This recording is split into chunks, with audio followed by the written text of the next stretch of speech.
ಸರ್ವೋಚ್ಚ ನ್ಯಾಯಾಲಯ ಸೌಜನ್ಯಳ ಪ್ರಕರಣಕ್ಕೆ ಸಂಬಂಧಪಟ್ಟ ಹಾಗೆ CBIಗೆ ಹಾಗೂ ಕರ್ನಾಟಕ ರಾಜ್ಯ ಸರ್ಕಾರಕ್ಕೆ ನೋಟಿಸನ್ನು ಜಾರಿ ಮಾಡಿದೆ. ಸೌಜನ್ಯ ಪ್ರಕರಣ 14 ವರ್ಷದ ಹತ್ತತ್ರ ಬರ್ತಾ ಇದೆ. ಅಂದರೂ ಕೂಡ ಕೊಂದವರು ಯಾರು, ಅತ್ಯಾಚಾರ ಮಾಡಿದಂಥವ್ರು ಯಾರು, ನಿರಪರಾಧಿಯಾದಂಥ ಸಂತೋಷ್ ರಾವ್ನನ್ನು ಎಳೆತಂದವ್ರು ಯಾರು, ಸೌಜನ್ಯಳ ಸಾಯೋದಕ್ಕಿಂತ ಮುಂಚೆ 2 ದಿವಸ ಅವನನ್ನು ಯಾಕೆ ಕೂಡಿಟ್ಕೊಂಡಿದ್ರು, ಇವುಗಳೆಲ್ಲವನ್ನ ಸಮಗ್ರ ತನಿಖೆ ಆಗಬೇಕು ಅನ್ನುವ ನಿಟ್ಟಿನಲ್ಲಿ ಒಂದು ನೋಟಿಸನ್ನು ಜಾರಿ ಮಾಡ್ತಿದೆ. ಸರ್ವೋಚ್ಚ ನ್ಯಾಯಾಲಯವು ಕೊಟ್ಟ ನೋಟಿಸು ಕೆಲವರಿಗಂತೂ ಬಾಂಬ್ ಬಿದ್ದದಕ್ಕಿಂತಲೂ ಹೆಚ್ಚು ತಲ್ಲಣಗೊಂಡಿರುವುದಂತೂ ಸತ್ಯ.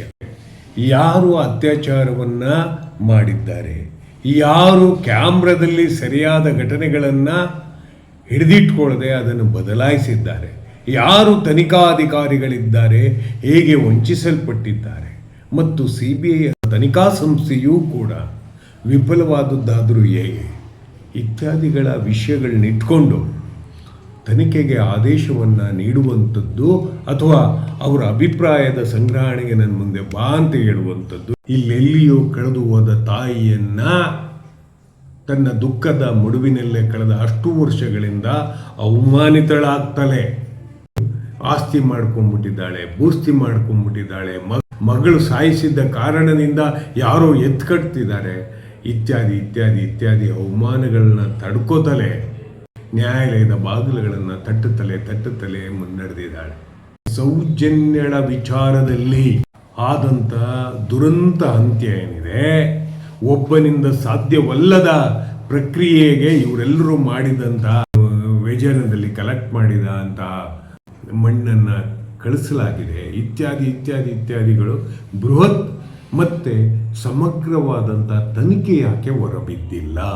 ಇಲ್ಲಿರುವ ಭಾಳಷ್ಟು ಸಾಮೂಹಿಕ ಅತ್ಯಾಚಾರ ಪ್ರಕರಣದಲ್ಲಿ ಇನ್ನು ಬೇರೆಯವರ ತನಿಖೆಯನ್ನು ತಡೆಯಾದ ಮೇಲೆ ಯಾಕೆ ಅದನ್ನು ರೀಓಪನ್ ಮಾಡಿ ತನಿಖೆಯನ್ನು ನಡೆಸಲಿಲ್ಲ ಇತ್ಯಾದಿಗಳ ಸಂಶಯದ ಅತಿ ದೊಡ್ಡ ಪಟ್ಟಿಯನ್ನೇ ಇಟ್ಟು ಮುಂದುವರೆದಿದೆ.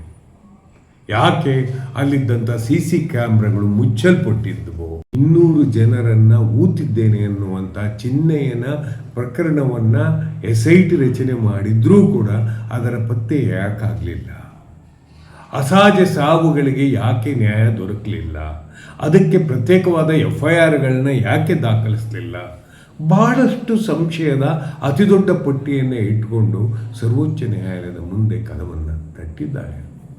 ಇದೇನನ್ನು ತೋರಿಸ್ತದೆ ಅಂತ ಹೇಳಿದರೆ, ಆ ಜಾಗದಲ್ಲಿ ಅಲ್ಯಾರೋ ಬಲಿಷ್ಠರು, ಅಲ್ಯಾರೋ ವ್ಯಕ್ತಿಗಳು ಈ ಥರದ ಒಂದು ಪ್ರಕ್ರಿಯೆಯಲ್ಲಿ ತೊಡಕೊಂಡಿದ್ದಾರೆ ಅನ್ನೋದು ತೋರಿಸ್ತದೆ.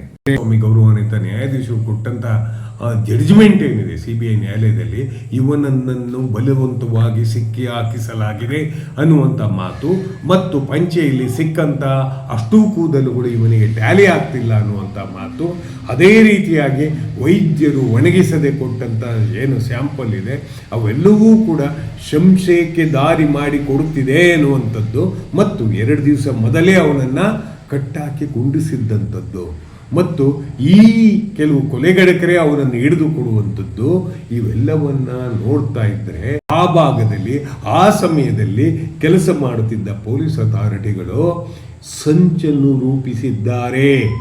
ಇದನ್ನು ಸ್ಪಷ್ಟವಾಗಿ ಹೇಳಬೇಕಾಗತ್ತೆ. ಈ ಸಂಚಿನಿಂದಾಗಿಯೇ ಸೌಜನ್ಯಳಿಗೆ ಇದುವರೆಗೂ ನ್ಯಾಯ ಸಿಕ್ಕಿಲ್ಲ. ಕೊಲೆಗಾರರ ಕರ್ತವ್ಯ ಏನು? ಕೊಲೆ ಮಾಡುವುದೇ ಆಗಿರ್ತದೆ. ಆದರೆ ಅದರ ಪಥ್ಯ ಪ್ರಕ್ರಿಯೆಯಲ್ಲಿ ನಮ್ಮ ಸಾರ್ವಜನಿಕ ಹಣವನ್ನು ತಿಂದಂಥ ಇಂಥ ಅತಿ ಪರಮನೀಚ ಅಧಿಕಾರಿಗಳು ಯಾವ ರೀತಿಯಾಗಿ ವಂಚಿಸಿದ್ದಾರೆ ತಾಯಿಯೊಬ್ಬಳಿಗೆ.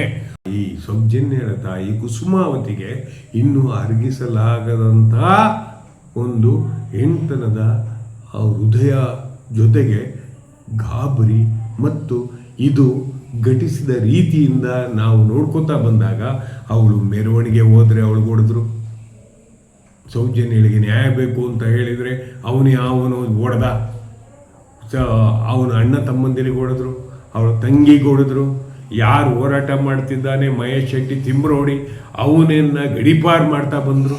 ಯಾಕೆ ಯಾಕೆ ಅಂತಂದರೆ ಇಲ್ಲೇನೋ ಮುಚ್ಚಿಡುವ ತಂತ್ರಗಾರಿಕೆ ಇದೆ, ಮತ್ತು ಮುಚ್ಚಿಡುವ ತಂತ್ರಗಾರಿಕೆಯೊಡನೆ ಕುತಂತ್ರವೂ ಇದೆ. ಈ ನಿಟ್ಟಿನಲ್ಲಿ ನಾವು ಆಲೋಚಿಸಬೇಕಾಗತ್ತೆ.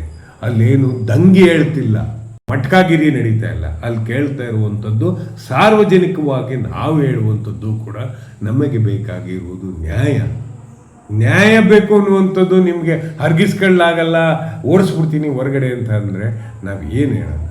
ಎಲ್ಲಕ್ಕಿಂತ ಹೆಚ್ಚಾಗಿ ಭೀಕರತೆ ಇದೆ. ಇಲ್ಲಿ ಆ ಕಾಡಿನ ನ್ಯಾಯ ಇದೆ, ಇಲ್ಲಿ ದೇವರ ಹೆಸರಲ್ಲಿ ಸಂಚು ರೂಪಿಸುವ ಪ್ರಕ್ರಿಯೆ ಇದೆ. ಅದನ್ನು ನಾವು ಗಮನಿಸಬೇಕು. ಇಲ್ಲಿ ದೇವತೆಗಳೇ ನಮಗೆ ಬೆಂಬಲಕ್ಕೆ ನಿಂತು ನಮ್ಮನ್ನೇ ಪುಷ್ ಮಾಡ್ತಾ ಇವೆ, ಬಿಡಬೇಡಿ ಅಂತ ಅನ್ನುವ ರೀತಿಯಲ್ಲಿ ನಮ್ಮಿಂದೆ ನಿಂತಿವೆ ಅಂತ ಹೇಳಿದರೆ ಸೌಜನ್ಯಳ ತಾಯಿಯ ಹಿಂದೆ ನಿಂತಿದೆ. ಆ ಕಾರಣದಿಂದ ಬಹಳಷ್ಟು ಮಾಧ್ಯಮಗಳು ಈ ಅಂಶವನ್ನು ಹಿಡಿದು ತನಿಖಾ ವರದಿಯನ್ನು ಮಾಡಲು ವಿಫಲವಾಗಿವೆ. ಮಾಡುವ ಕೆಲಸವನ್ನು